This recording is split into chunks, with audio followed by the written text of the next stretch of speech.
I was not afraid to move on after that toxic relationship.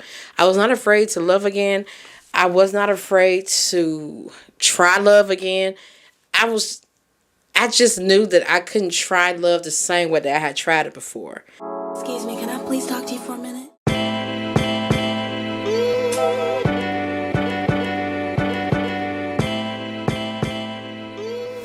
Hey girlfriends. Welcome back to the Hey Girlfriend podcast. I'm your host, Kindall D. And today's topic is going to be about how relationships do not have to always be so traumatizing. And I may change that title, but this is going to be the gist of it. And this just came to me like earlier today, and I wanted to go ahead and film it while I had it fresh in my mind, because I'm thinking like, I know after going through heartbreak and going through toxic relationships and going through bad breakups and bad relationships that was just toxic to you, that just took the life out of you, and you finally got over that, and now you're afraid to move on. I know that it can be scary, but I want you to know that not all relationships have to be that traumatizing. And I'm going to tell you how to make sure your next relationship is not going to be that traumatizing. Because a lot of people ask me, how were you able to get over your ex? And how were you able to meet your husband? And in the same year, that was like, everybody was just like, so, I don't know, I guess floored by it. And so shocked by it. It was like, taking me a long time to heal and this and that. And I get it. Sometimes it takes us, a little longer to heal than others. That's nothing to be ashamed of. That's definitely do your healing. But my thing is that the only healing I needed to do was come to the truth of the matter about what the situation was and stop living in the false reality that I created for me and him. And I actually think I'm going to do a story time on that, on how I got over basically a narcissist. I know we throw that word around, but yeah, I think I'm gonna go into that on a story time that I may post and do. Because yeah, y'all, like, I did literally meet my husband the same year I left Sebastian. Same year, months apart. And of course, I didn't marry him right away. That's another story too. But I'm saying, I met the person that I'm with now. It's been 8 years, the same year. And I was not afraid to move on after that toxic relationship. I was not afraid to love again. I was not afraid to try love again.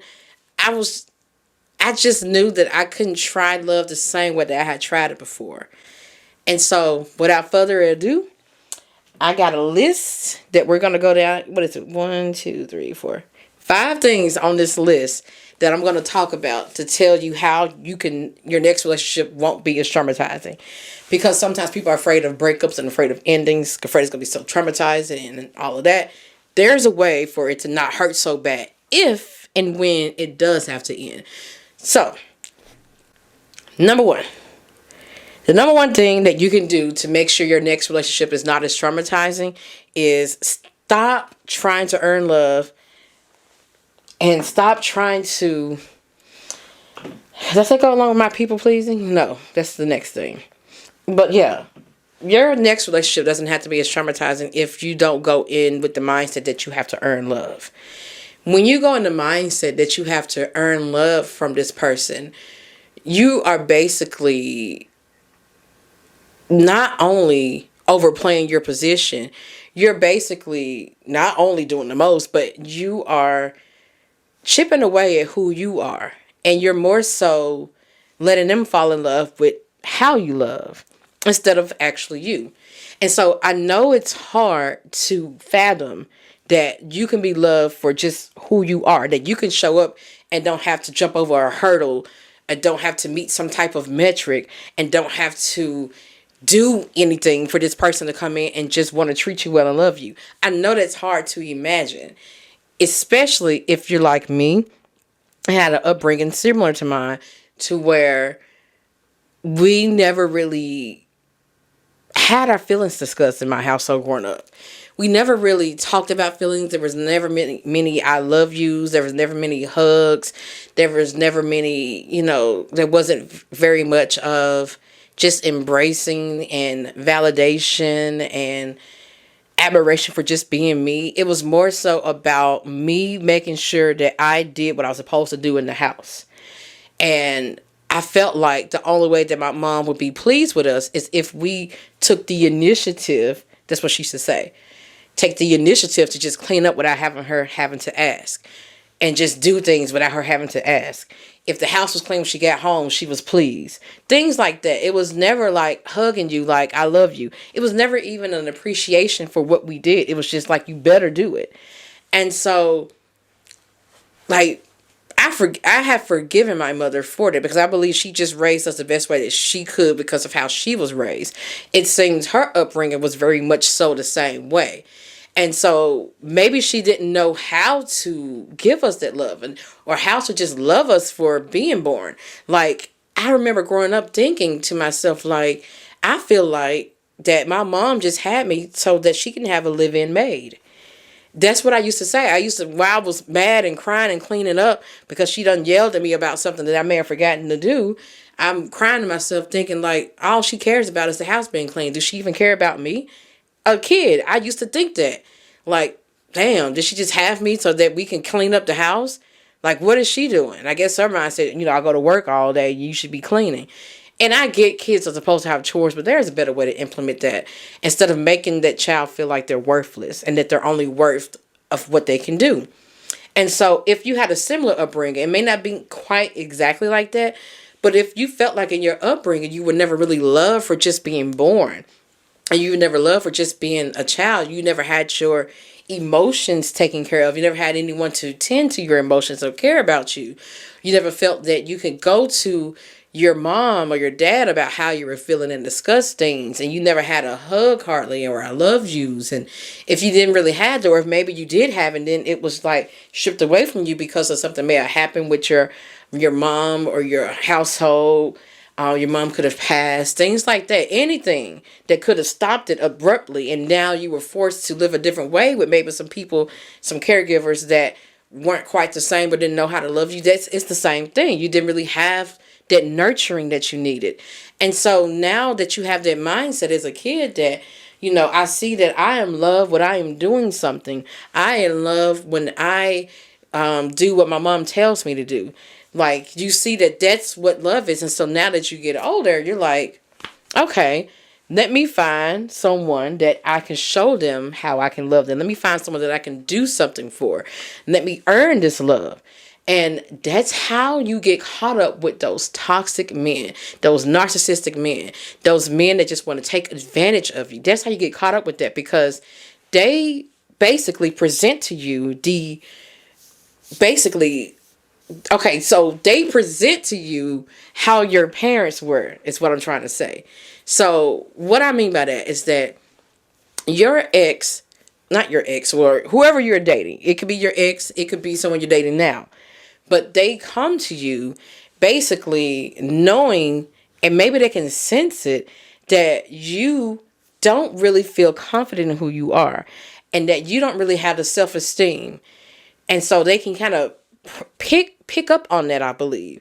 And so what they start doing is taking advantage of that. They know that you don't have any boundaries, you don't really have any standards, and that a little attention and a little sweet talk is going to get you to do everything for them, because they can pretend that they love you. They may very well, they may not, I don't know. I don't even know if my exes ever really loved me. Maybe they did to the best of their capacity, but it doesn't matter.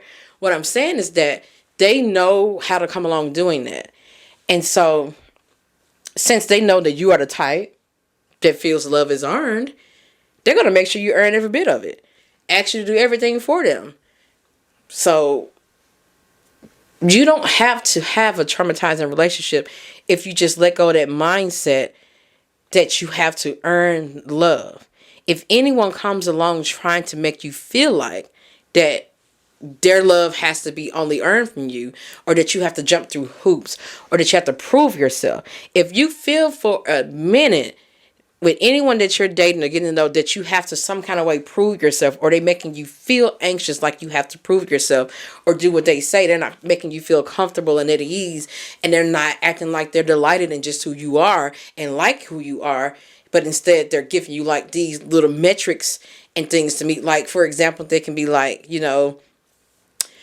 I like women that do this, or I like women like that, or they can be inconsistent, half in, half out, not doing what they say they're gonna do, or or you may feel like that they have a hard time trusting women. That was my thing. Like, I knew my exes had a hard time trusting women, so I thought that's my chance to try to earn love, because that's what I thought love was. I thought love was earning it. I didn't think that it could just be given. And so that's why I fell for my exes, because I'm like, here's a chance for me to prove my love. And so anytime you go in with that mindset that love is to be earned, it's always going to be traumatic. Always. There is no way around it. And it's only because you are, once again, not being loved for who you are. You are not getting that emotional support that you need from them. It's all about them and what you can do for them and how you can keep earning their love. Because if you have to start in the beginning earning their love, you will always be earning their love. So, yes. Get rid of that mindset that love has to be earned. And if it feels uncomfortable for you to just be loved for who you are, I understand it. It is going to be uncomfortable at first, but what helped me was loving me for who I am. I started with me loving me for who I am, and me tending to me in my life, and me doing things that I've always wanted to do, and just me focusing on me.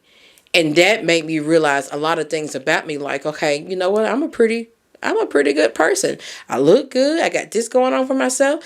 I remember I started trying new makeup after my exes, and we broke up. I was like, okay, I'm gonna try some new stuff out. I started just kind of pouring into me. And that got me on the track to love me for who I am, so that it wouldn't feel so foreign when a guy comes along. It's because when a guy comes along, I want to be like, I know I got it going on, so how are you going to add to this? I had that mindset, The next thing,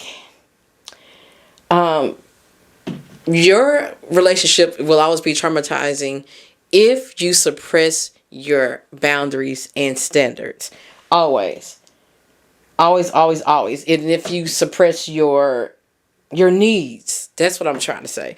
So, relationships will always be traumatizing if you suppress your boundaries and suppress your needs.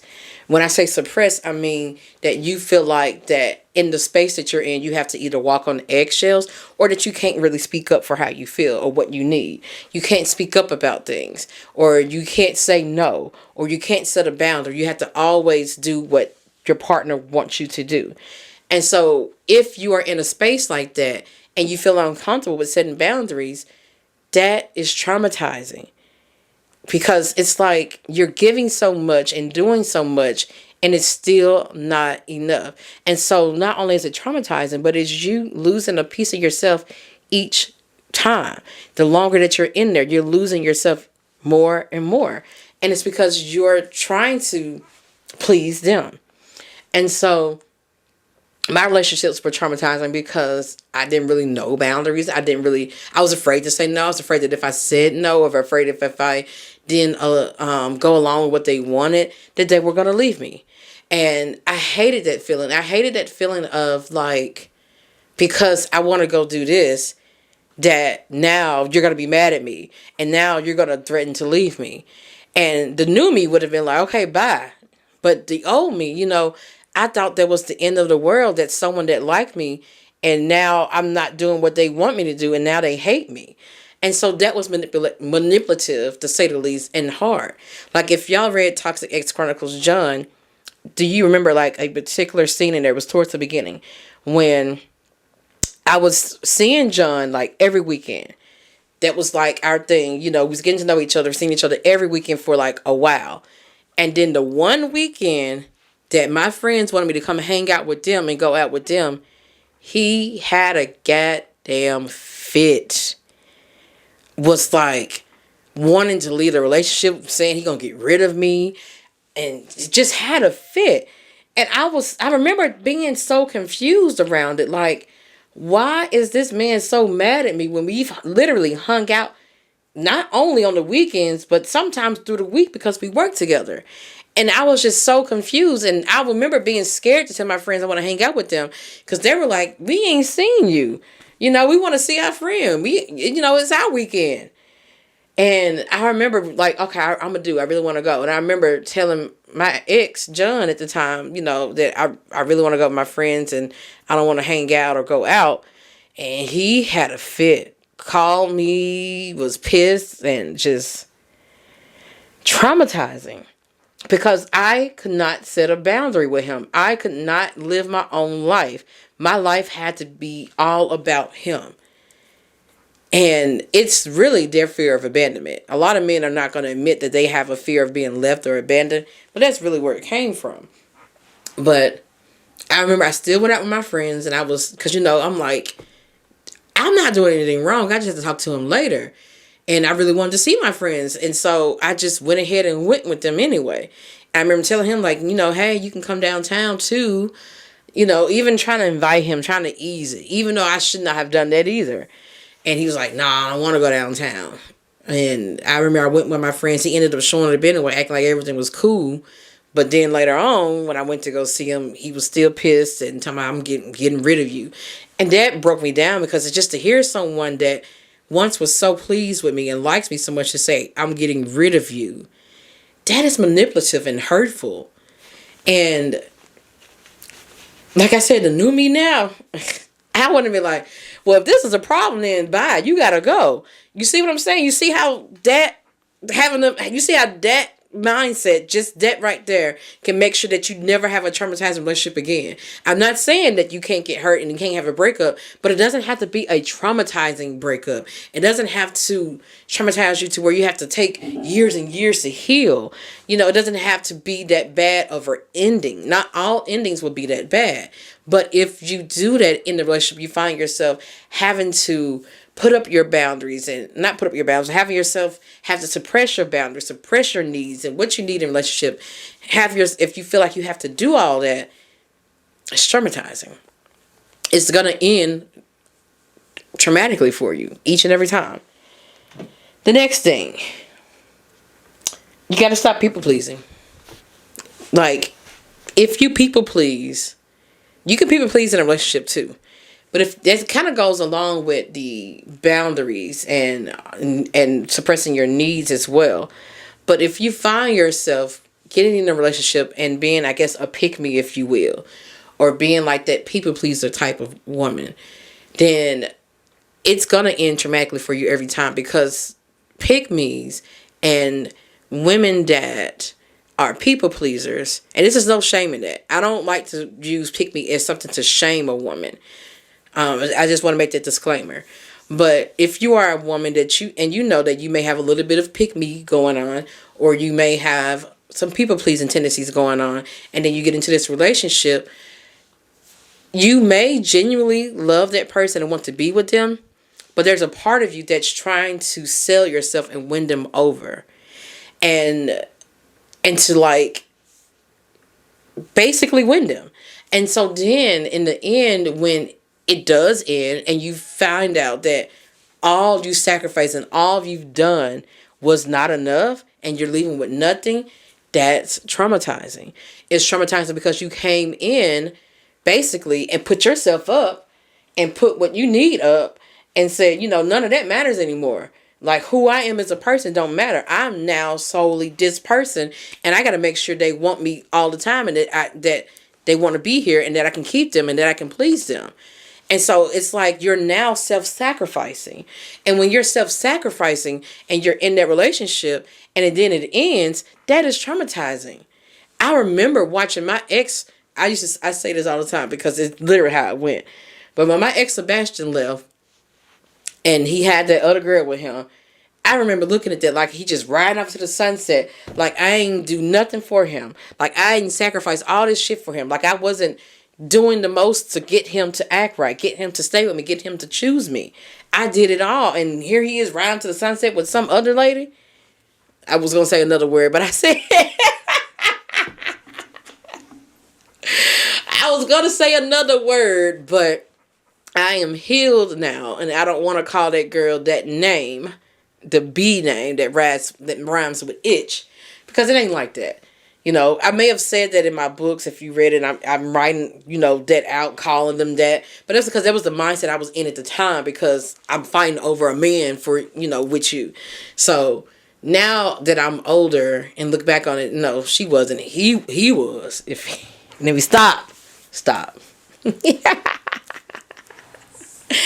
But no, back for real. Let me get serious. Let me get back serious for real though, y'all. So yeah, you cannot people please your way into a man's heart. You cannot do that. Like, you may get in that heart, and you may get them to fall for you because of how you love, but not because of who you are.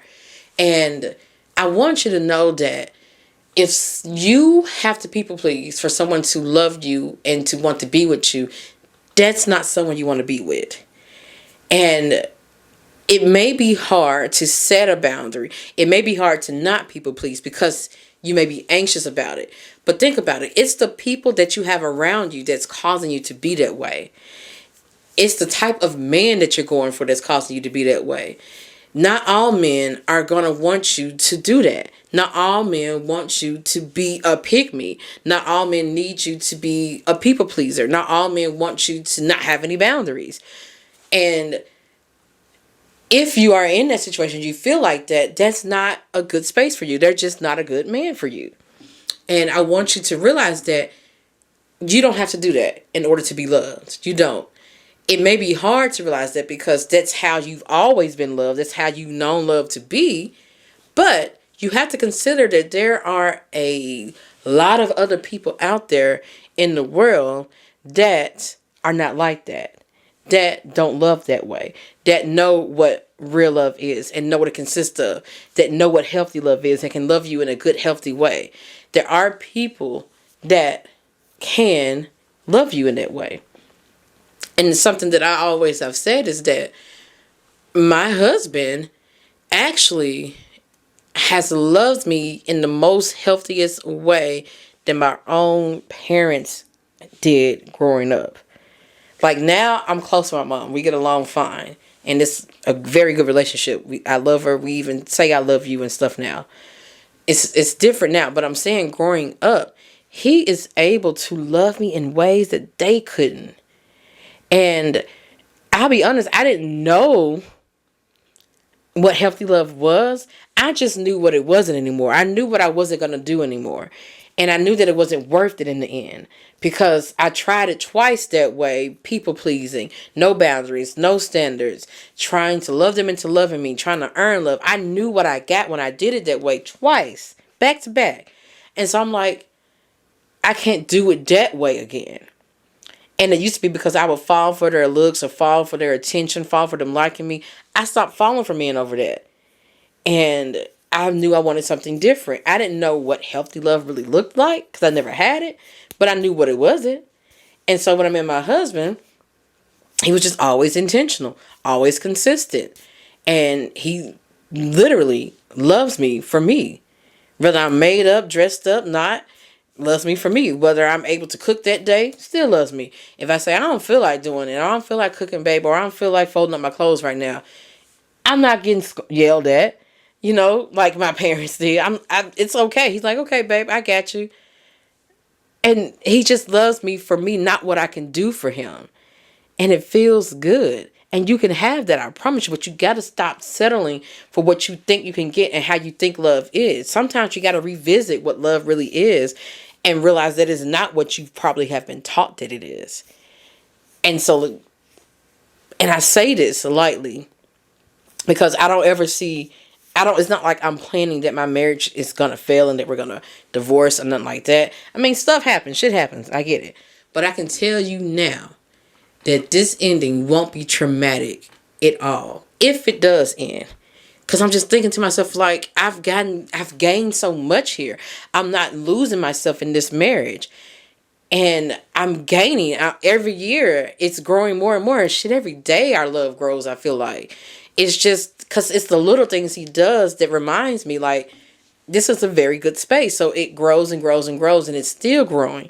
And I'm not losing myself. So if you came to me tomorrow and said, babe, I want a divorce, yes, I'd be hurt. I ain't saying that you can't never be hurt again. It won't be so traumatic. I'll be confused and I would be hurt, and I would wonder, what, can we work it out? Or, I wouldn't just leave like, okay, bye. Nothing like that. But I'm saying it won't be as traumatic as my other endings.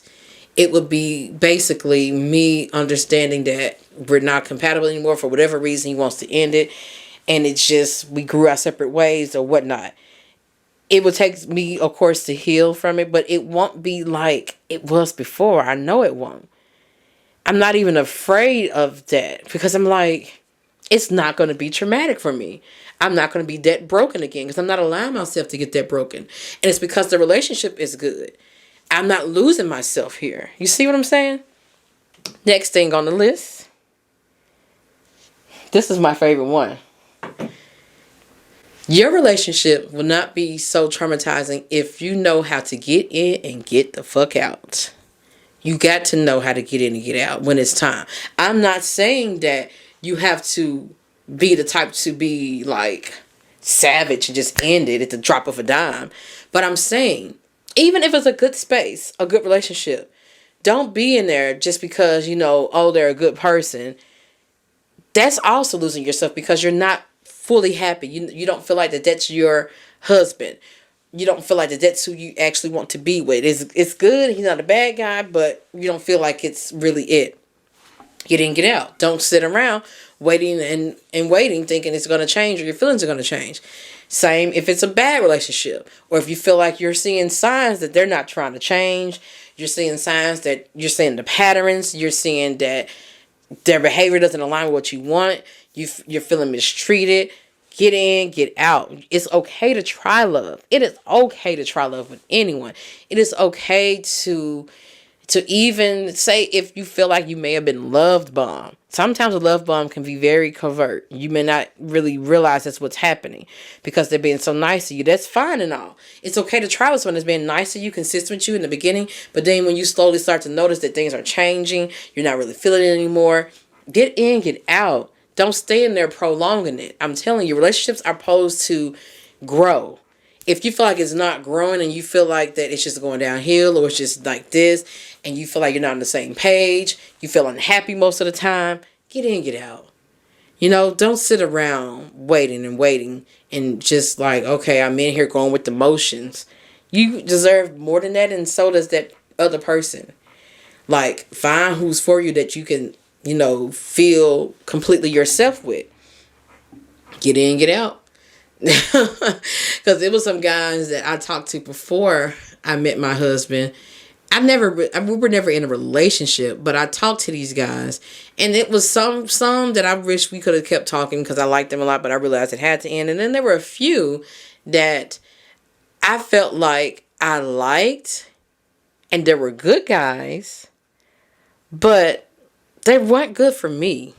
Like, it was one guy I talked to, and he was not a bad guy. I wasn't really that attracted to him, but he wasn't ugly. I was just right after my ex, and I was like, what the hell? Let's try. He wants to take me out. Let me go out and see how I like him. But the feelings weren't there, and it wasn't it. And I got out of that. I hated to be that person to say, you know what, I don't think this is going to work. I hate doing that. But that right there is your superpower.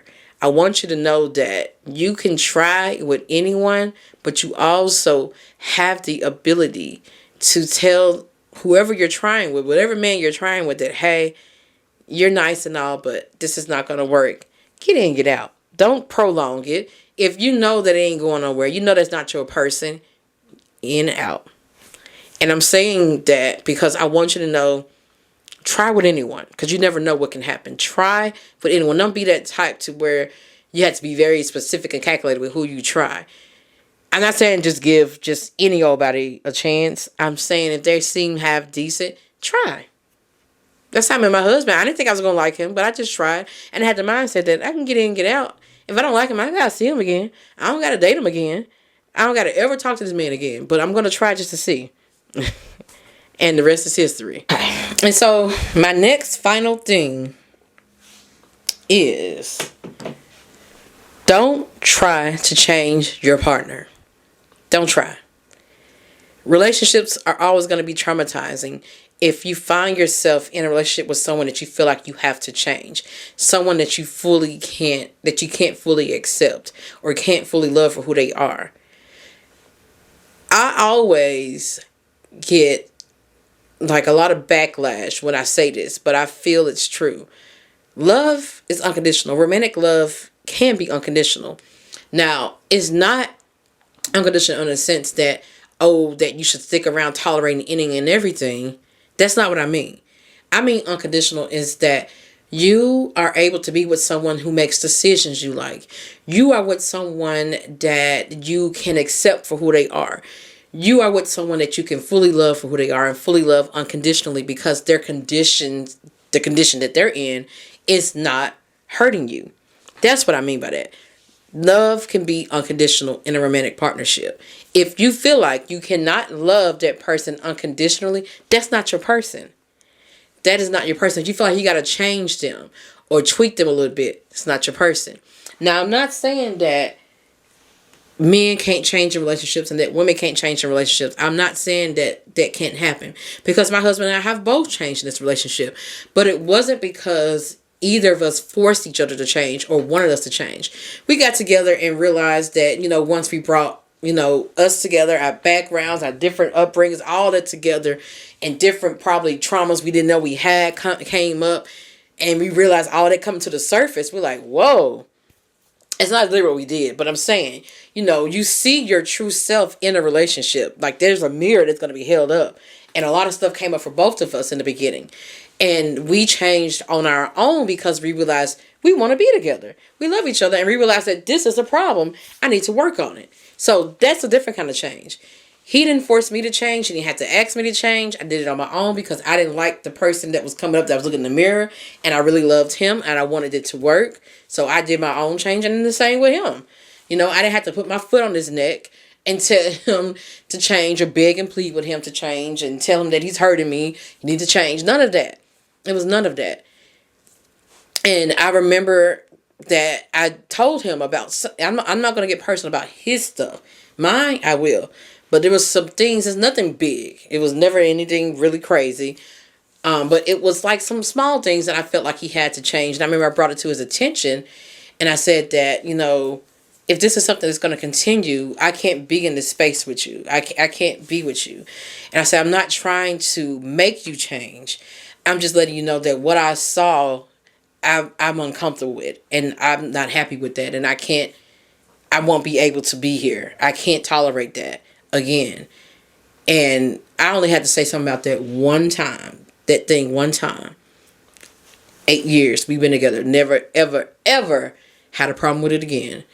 And I feel like that sometimes all it takes is that, he probably didn't realize that he had that embedded in him. But in relationships, it brings certain parts of us out. And so I remember, telling him that. He didn't really know what was going on with me, but I remember he told me that, if I continue with my ways, because I used to cry a lot, be passive aggressive, I didn't know how to express myself without boohooing and crying and going off on him. I did not know how to communicate because I was afraid to say what I need. I was afraid to speak to him that way. I didn't know that I could. I was just used to always crying and begging and pleading like I did with my exes. And I remember he told me, like, after I healed all that, like years later, and he was like, yeah, if you had kept it up, I would have had to leave. He never once threatened it, but he told me that, yeah. And I was like, I know I was a mess. I admit it. But that's what relationships and healthy love is about, y'all. You're going to be triggered in your healthy relationship. You are. But if that's a healthy person and they love you genuinely, then they're going to make the space for you. So we made the space for each other to change. We didn't try to change each other. I never once had to force him to change. You should be with someone that you don't feel like you have to do that with. You should not be with anyone that you feel that if they would be perfect, they just change these things and this and that. Because they may never ever change. So don't date potential. Date someone that is already what you are looking for. Look at it like this. however this person is that you are with, however this man is, think about if he was that way for the rest of the time that you are with him, would you be okay with that? And if you are, then so be it. You're fine. But if you feel like you cannot tolerate that for a duration of time, that may not be your person, because you cannot guarantee that he's going to live up to the potential that you see in him, or that he's going to change. You have no control over anyone's change. And I feel like that when we have that control, or we feel we do have that control, it's codependency. Like trying to change someone, thinking they can change on your terms when you want change for you, that's codependency. You have no say in that whatsoever. And it's nothing to be taken personal. Like, oh, he didn't change for me, he must didn't really care about me or love me. That's not to be taken personal. That has nothing to do with you, but everything to do with them. And so whoever you're with, even in the beginning, if you're dating them, if you see something that's pretty major or something that you don't really like, think that that's going to be how they are for the rest of the time that you're with them. And if you don't like it today, you're not going to like it tomorrow. You're not going to like it down the line. They may not change. Don't be with someone that you feel like you got to change. That's going to be traumatizing, because then you're going to be in your head thinking, okay, they'll probably change. It'll get better. It'll be all right. And then you're a year, 2, 3 in, and it's still the same shit. That's traumatizing, because you had your hopes set on them changing and being a different way, and now they're not, and it's years and years and later, and years are passing by, and you're still holding on to this hope that maybe they're going to change, and they never do. That is traumatizing to you. That is always going to end traumatically, because that's never going to happen and never going to come. And the whole time you're waiting for them to change, and you're hoping you can make them change. You're trying to love them in ways that can maybe make them change. Like, say if the man is a cheater, he just cheats his ass off. And I'm not saying cheated one time. I'm saying he's just cheating his ass off on you. You're always catching him in lies. But you're hoping that your love can wake him up and make him not, make him stop sleeping on who you are and make him change for you. Baby, that's traumatizing. That man is not going to change for you. He has to do something on his own. It ain't about you. And so that goes what I said before. Get in, get out. If you see that they're not willing to do the work, get in, get out. Because there's nothing more traumatizing than having the space you provide for someone to do their growth and change and healing, and having that shitted on, basically. I don't regret giving my exes space to grow and change. I don't regret that at all, because we all deserve a little grace and a little space. I just didn't know how to cut that space off, because I guess I wanted the relationship to work so bad. I didn't know how to cut that shit off. And that was my bad. But I don't regret doing that, because turns out I needed that same grace and space for me to do my work and change within my relationship with my husband. And I granted him the same space as well. And he didn't take it for granted. And that's what you want. Someone that can change on their own without you having to force it. You can't. Baby, you can't. Ain't nothing you can do about that. That's going to end traumatically for you every time. So that is all on my list. But I want to end with this. This is what I want to end with. Ladies, take heed not only to the list that I provided, but I want you to know that you don't have to sell yourself short. You don't have to lower your expectations. You don't have to lower your standards. You don't have to change who you are. Any of that to have the love that you deserve and that you want. You may think that that's something that has to be done because it may bring loneliness. Like in you having to raise your standards, and you having to have boundaries, and you having to have the ability to say no, and you having the ability to not people please and not be a pygmy, not, to not do those things on my list. It's going to have you alone for a bit.